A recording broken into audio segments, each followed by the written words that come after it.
Welcome to the Nation Diplomatic Dispatch, your window into the world of diplomacy and international affairs. I'm Daniel Rahman. With us today is Her Excellency DANIELLE HEINECKE, High Commissioner of Australia to Malaysia. Today we'll be discussing how Malaysia and Australia are working together as close partners in a rapidly changing Indo-Pacific and what that means for the region's future. Welcome, Your Excellency, to the show. Thank you very much, Daniel. Great to be here today. Yeah, nice to have you with us when Daniel meets Danielle. Excellency, if I may start, this year marks the 70th anniversary of Australia-Malaysia relations, and that is on the back of Mr. Anthony Albanese's recent election victory. Just a few days ago, there was the inauguration and the appointment of a new cabinet. Perhaps you could share with us how this moment of continuity and commemoration, what does it mean for the bilateral ties and relationship between Malaysia and Australia? Well, thank you, Daniel, and thanks for highlighting the 70 years. 70 years is really important. We were one of the first partners here. We were one of the first to recognise Malaysia and set up an office here, help with the Constitution, and it's really important at 70 years that we celebrate everything that we've achieved together. And a lot of that is around education, people-to-people links, our security and defence relationship, trade. We're top 10 trade partners with each other, very important to each other's economy. Number 8, if I'm not mistaken. Number 8, trade partners, if I'm not mistaken. Top 10 two-way. Right, two-way. And number 11, actually, investment partner. We're really proud, actually, sort of going forward. It's really important that we together focus on the future. We're both medium-sized countries in the region. We're both maritime nations. We both have a really important stake in international trade and the rules continuing into the future. So for us, I think focusing on the new sectors like renewable energy, tech, and how we bring our education relationship and our education partnerships together to help Malaysia and Australia together benefit from those opportunities. And that's what we're really focused on going to the future, is really increasing trade and investment down the track. Fantastic. And of course, Prime Minister Albanese's recent trip, first trip abroad was to Australia. I mean, for those of you in Malaysia, we're wondering when might that take place, and how do you see the trip, however, and its impact on the wider ASEAN region? So Prime Minister Albanese has just been in Indonesia. It was his first trip abroad, and he will be coming here to Malaysia. It's ASEAN here, of course, this year, and there'll be hopefully another number of visitors from Australia coming here to celebrate, but also to work out what kind of partnerships we can have into the future. I think for us, as I said before, a lot of it will be around focusing on our people-to-people education, defence and security links, and how can we make those stronger together. We do a lot together. I think around 72,000 Australians have served and trained here in the defence area. Amazing. We've got over 300,000 alumni from Malaysia. It's actually probably a lot more than that. We're still trying to get all the data together for that. Right. But we're also increasingly bringing a lot of Australians back here to Malaysia. We've got the new Colombo plan, and if those of you that have a look at my Facebook and Twitter can see, we've got some really good profiles up there of Australians that are coming up here, studying at your universities, learning Bahasa Melayu, and working in your companies on internships. And we really want to increase those two-way links together. So let's talk about, so lots of things there, right? There's defense, it's people-to-people, education. But I'd like to start with trade because, you know, we mentioned that we are top 10 trade partners both ways. And I've been made to understand that there are always trade visitors coming. Yes. Some of your previous speeches, you know, you very passionately speak about the opportunities in sustainability, green economy, infrastructure, and digital trade. Now, how are both countries working together in this space? What's coming up that's interesting for the viewers to know about? Well, thanks, Daniel. So when the Albanese government invested last year at the 50th anniversary of ASEAN in Melbourne, part of that was to really increase the awareness by Australian businesses in the region and the opportunities. And you've outlined some of the key sectors that are going to be important for Malaysia and Australia together. As part of that, we're bringing trade and investment missions up to Malaysia and other parts of Southeast Asia. This year we'll be running a mission around Energy Asia here in KL, but also really trying to take advantage of the Singapore-Johor Special Economic Zone. So we'll be running a mission on investment into the zone in June as well. Last year we ran one around decarbonisation, focusing particularly on PTP and some of the work we're doing with the port down in Johor. but also increasingly we're working a lot with Sarawak and other places that are really trying to take advantage of the renewable energy transition. So there are a lot of opportunities. We're seeing tech as a really important part as well of Malaysia's journey, and we know Madani and the high income aspirations of Malaysia, and how can we support that together. We had a tech mission in October last year that brought around 45 companies up here, and we're actually number 4 now digital tech investor into Malaysia, and we want to continue that journey together.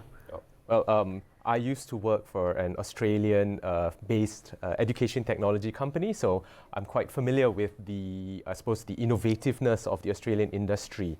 On the point on trade, of course, now the big thing are the tariffs and trade barriers, and of course, especially with the US and what we see happening. What are your thoughts on how or whether these trade tariffs, barriers might impact the relationship between Malaysia and Australia, or do you think we are quite insulated or protected from that? Or perhaps is there a call for what we need to do better between our two countries vis-a-vis this? Thanks, Daniel. I think Malaysia and Australia have got a lot of similarities. We've got a lot of common interests, and it's really important that we work together, and we are doing that. We're having a lot of conversations, I think, with Malaysia at the moment about how we work together. We've actually got 4 trade agreements together that we're part of: RCEP, CPTPP, our MAFTA, which is our bilateral agreement, and also ANZFTA, which is ASEAN, Australia and New Zealand, and that one's just been upgraded recently to include digital economy. So there's a lot that we can do together through those trade agreements, but I think what's really important is that we're focused on international rules of the game, and how do we make sure that we're working collaboratively and try and grow the opportunities that we are together: renewables, tech, health. We're doing a lot together in health. I want to also quickly mention, because I didn't get an opportunity before, how well Malaysian companies are doing in Australia. We're very open to investment, and we've got quite a lot of Malaysian companies that are investing into Australia and doing really well. Gentari is running a lot of renewable energy projects in Australia, and they're using that and hopefully bringing it back here to Malaysia from their experience in Australia. Gamuda is doing a lot of really great high-tech transport into Australia, and that's great. That's actually taking advantage of a lot of our education links with Malaysians who studied in Australia, Australian universities, now working for Malaysian companies in Australia. So I think they're the sorts of things that we've got opportunities for together. Oh, fantastic. And that moves me nicely to the next bit, which I'd like to talk about, which is education. Scouring through your X account, which I think is filled with a lot of very interesting information. There have been events with the University of Wollongong and many others. And as you mentioned earlier, Australia remains a top destination for Malaysian students, 300,000 alumni and counting. So for the alumni out there, please come and reveal yourself. I'm sure there's a lot of upsides to it. So how is Australia strengthening its education partnerships in Malaysia, especially in areas like research, joint programs, or even TVET? Thanks, Daniel. So I think many of you know we have 4 universities that have set up campuses, which is actually the highest anywhere in the world. Yep. So Monash was one of the first. Yeah, that's right. And then, of course, we had Curtin, which was next in Miri, Swinburne, which is based in Kuching, and now we have the University of Wollongong, which is the newest, who has a campus in Batu Kawan, Penang, and in Shah Alam. So between that, we have about 13,000 Malaysian students, but I think, international students, have Malaysian students studying at those campuses. And that's growing. I think the demand is really there and growing. In Australia, we have around 20,000 Malaysian students at the moment, and they're studying both in universities across Australia, but also in vocational education. So we have many studying in TVET, and that's really important because it is creating pathways, but also important they come back. It's not all one way. It's really important that we're coming back, and I think we're really seeing that movement between both countries. And on TVET, I'd just like to talk about that a little bit more because it's an area of interest for me. I know the Australian government invests in sending academics to Australia to look at your TAFE program, which is quite globally renowned. What are the impacts that you may have seen in the past few years? And where do you see this going? Because TVET's obviously very important for Malaysia to bring us from middle income to high income, especially in high value TVET spaces. Yeah, I think there's a lot of interest in Malaysia in how they learn from Australia's system. No system's perfect, but I think what we've really tried to get right in Australia is how do you work with industry to create a curriculum that creates jobs and creates opportunities for people to go to do study and work at the same time, our apprenticeship model that we have around a lot of the trades. Right. And I think that's what's interesting for, you mentioned a program that we run every year, a program that sends people from relevant tech TVET here to different states in Australia to have a look at how that works and then to bring back some of those lessons and policies here. And I think over time, hopefully that will bring much more of that industry model into TVET as well as universities to get much more of a link with industry. So that's what hopefully we can contribute to as Malaysia starts to develop further, how it wants to develop its TVET system. Nice. The relationship between our educational institutions and Malaysians going there, I mean, there's often a lot of talk about opportunities, visa, work opportunities. Could you share with us some of what's the latest in that space in terms of student mobility, but also work opportunities? Thanks, Daniel. So one thing I really wanted to highlight is we have a working holiday maker program. It's reciprocal, actually. Australians can come here and work on a working holiday maker visa, and Malaysians can go to Australia. And this is targeted to the 18 to 30-year-olds. And there's actually 1,100 places available to Malaysians every year. Right. It's often undersubscribed. Right. And it basically allows you to work and holiday at the same time. Interesting. And you can renew it after a year. So I think if we can really promote that, we can actually increase our youth population. In the skilled space, of course, there's opportunities, but they're very targeted to particular job shortages in Australia. And of course, Malaysians go to Australia and they study. Some choose to stay, but also it's important that many come back, particularly when they're supported through a government scholarship. We want them to come back and contribute to the development of Malaysia. But I think what we're increasingly seeing is mobility. So I was at a yoga retreat in the Perhentians on the weekend, and it was really interesting. Nearly everybody loved Perhentians. All right, thank you. And it was really interesting at that. There was a group of 15 women, and nearly everyone had some kind of connection, including Malaysians working for Australian companies based here, people that studied in Australia, had worked in Australia. It's just really interesting to see how the two-way travel, two-way work, two-way study is actually meaning that people have got opportunities in both countries. And that's what we really have together that not everybody has. It's a very special asset. Yeah, it is a special asset. And you know, I just like to ask a little bit about this visa because, well, clearly I'm a little bit above 30, so I wouldn't qualify for it. But what Me too. Really no. So what are the areas in which the talent, or at least in Australia, companies are looking for? And not necessarily, like you said, companies that are in Australia themselves, but the companies in Australia that are here in Malaysia. Like, what are the gaps that you often hear your businesses share and that you know, perhaps Malaysia needs to improve in? It's a really good question. We have quite a lot of big Australian companies that have set up here in Malaysia. So BHP employs about 600 people in Bangsar. So to give you an example, around BHP, they're actually they service globally their operations here from Malaysia and from the Philippines. And they do procurement, finance, HR, all their functions here globally. But what they're doing is digitalising their business. So what they're after is really digital tech. So what we're really encouraging Australian companies to do, and we're also working with Amazon and our universities as well, to try and build up how we do the links to university to make sure that the relevance of the courses is industry ready. And that's what I think we can do with companies taking a role in sponsoring and working together with the universities based here. Not necessarily Australian, it can be anyone that's after a partnership. And I think that's what the demand is, but it's not just in Malaysia. I think that kind of demand for digital skills and problem solving is everywhere.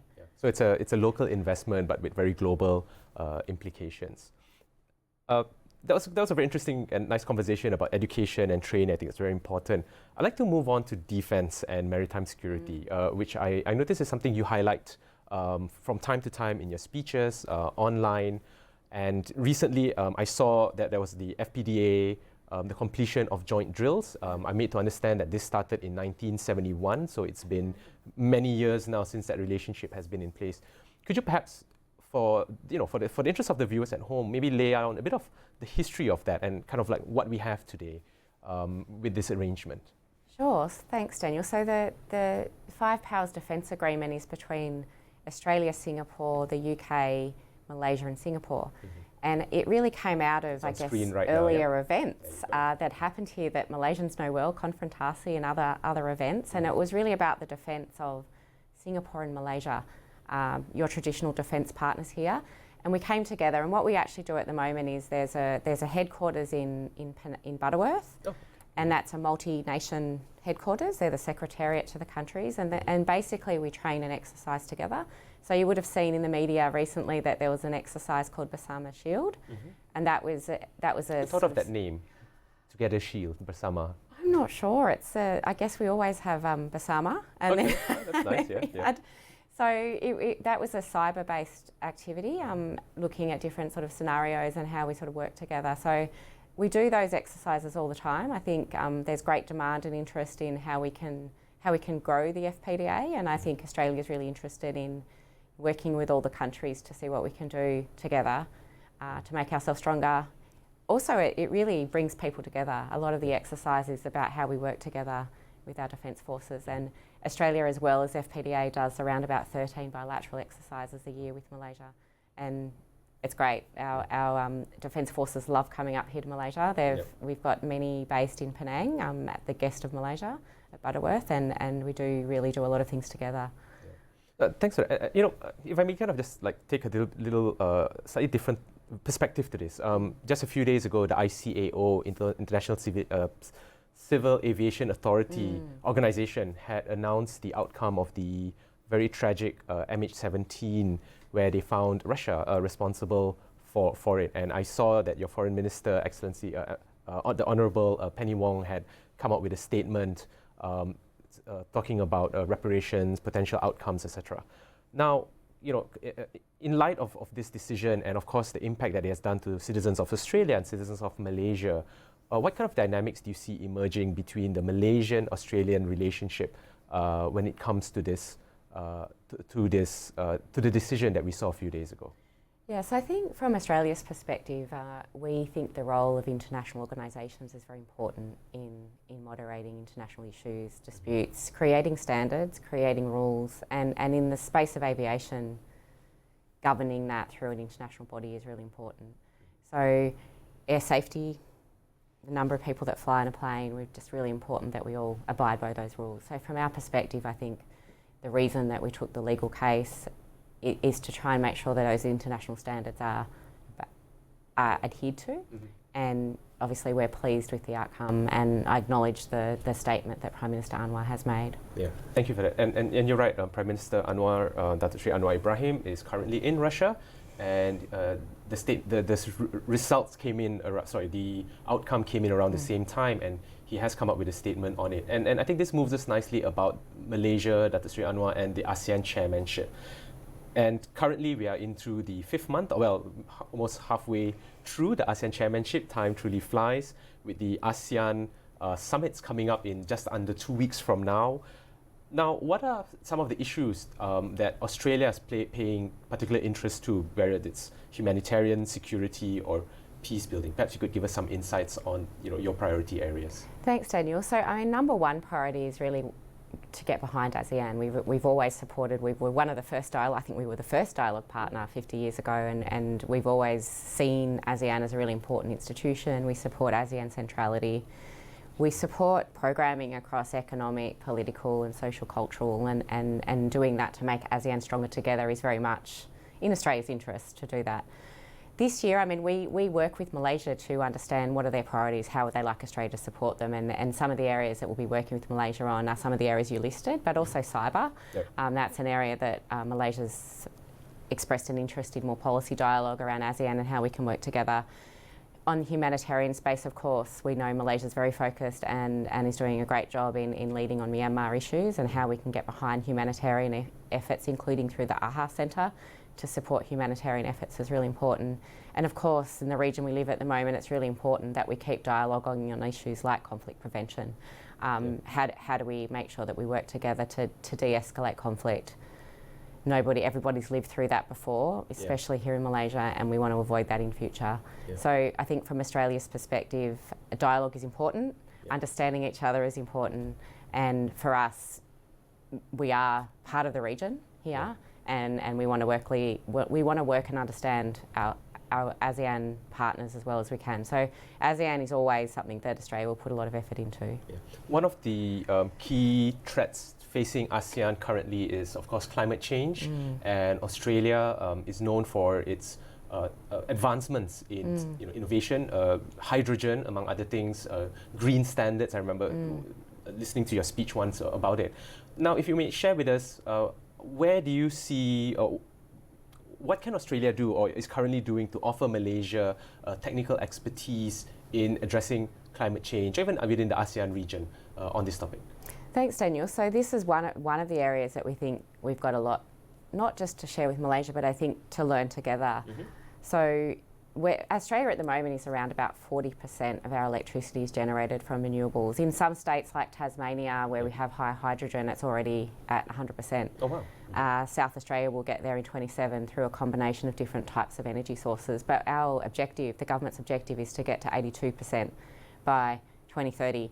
So that's why there is a lot of different alternative types of energy that are being explored. But there are things we're doing here with Malaysia at the moment where there's demand from Malaysia. So we're working, as I mentioned before, with Sarawak, particularly around their own journey, looking at battery storage, looking at the efficiency of different systems, and that's something that we can do in other states if there's demand and if that's something that the national government wants us to do. We're also working on some joint research in this area around tropical batteries. We have a large part of Australia is tropical, like Malaysia.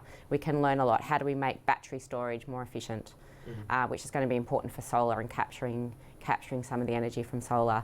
We're also working on maritime decarbonisation mechanisms, which is going to be really important to maintaining maritime trade and looking at partnerships between Australia and Malaysia, and that means exploring different types of bunkering fuels. So there is a lot of work that we want to do together, and I think there are a lot of investment opportunities that come up, again, two-way, in order to make sure that we're then putting the money behind what some of the R&D and some of the policy objectives are. Oh, that's fantastic. I mean, it's such a topic of interest and emerging importance. We don't have much time, but I'd like to ask you very quickly, next year is Malaysia's Visit Malaysia year 2026. What are your thoughts then on what would be of interest to Australians in order to attract them here? Guy Sebastian is one of them. You were very nice to have him at your performance earlier this year. Perhaps if you could comment a little bit on that. Sure. So, look, I'm going to talk about my favourite things here. I already mentioned the Perhentians. I also would say that just having a look at some of Malaysia's recent figures, 500,000 Australians came to Malaysia last year. So we're actually number 8, I think, in terms of foreign nationals coming to visit Malaysia. And I think that's only going to grow. So when I think about the things that Australians love here, I have to say Perhentians is up there. It's amazing. The snorkelling, the fish. Right. One of my favourite things to do in KL is to go for a hike along many of your rivers. That's right, yeah. Sungai Pisang in Gombak is actually probably my favourite. Okay, I've not been there myself then. I should. Let's go, Daniel. Let's go. I really love Ipoh. I'm from a small town myself, so I think getting out into a more regional centre, the caves, the hot springs, the rivers is beautiful. And I love the Kinabatangan River. I recently did a trip out there and saw all your wildlife, and it's very special. But I have to also mention the towers and the restaurants of KL. It's quite an amazing city, and I think definitely on the global map, Australians are definitely in their social media raving about KL. So I think Malaysia's in a really good place. Yeah, fantastic. We hope to see more Australians coming. Now we've got about a minute left, and I'd like to get your closing thoughts on having served as a diplomat across various countries. What in your mind stands out about Malaysia? Professionally, culturally, or personally, since your posting began here, and what are your hopes for our two nations' relationship for the future? So I think for me, the thing that I always am amazed by here is the energy of your private sector.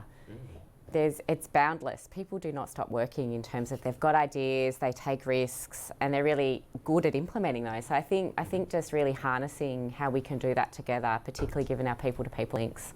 We can do so much, and Malaysians have energy in business. They're risk takers. So I think that's what's really stood out to me. My postings have actually been all in the region, so Papua New Guinea, Timor-Leste and Indonesia. Right. So I think coming to Malaysia, I've really felt that entrepreneurial spirit. Yeah. In terms of what we can do together, it's boundless. But I think for me, if you've got a relationship, you've got trust, and you understand each other, which I think we do, there's so much you can do together. So for me, I really hope that those new sectors, renewables, health, tech, is really where we can build together. Right. Danielle, thank you so much for sharing your thoughts and your insights. I think this has been such an interesting conversation, and also your passion, not just for the culture, but also how the business trade opportunities can take shape in the future. So for those of you at home, Australia and Malaysia have long enjoyed strong ties as both countries look towards the future. There's growing potential for even deeper collaboration in the Indo-Pacific. We hope this episode has helped you better understand the evolving partnership between both our nations and its significance. On that note, thank you for tuning in. Until next time on Diplomatic Dispatch. Thanks, Sam.